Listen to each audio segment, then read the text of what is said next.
भाई ओडिया को सी वर्णना करें 25 वर्ष भितर आम नवीन बाबू ओडिया कथा कहते गोटे छोट छुआ पाठ पढ़ला बेलू जो अज्ञान बालक जन्म हो 5 वर्ष पर तार जो पाटी खोलुची ताकू माँ जा कहला बेलू कही जाऊँगी कहूनी मु मुख्यमंत्री प्रति भल पाइबा अच्छे नवीन बाबू प्रति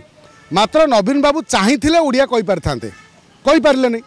ओडिया ओडिया ओडिया अस्मिता को लेकिन खेल किए खेली आ पनिशमेंट किए पाइला आम तो जानी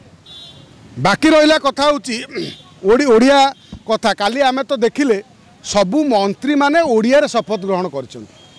ये गोटे भल कथा मुख्य कथा हूँ शपथ ग्रहण जदि काली किए इंग्लीश रे कही था किए हिंदी में कही था निश्चित आम प्रतिवाद करता कारण ओडियार अस्मिता कहूथिबा लोक जदि ओडिशा रे ओडियार कथा न कहे ओडिया शपथ ग्रहण न करती ताले गोटे दृढ़ विरोध कराई था काली आम तो देखिले ओडियार शपथ ग्रहण कले तेणु ये आम गर्व गौरवर कथा।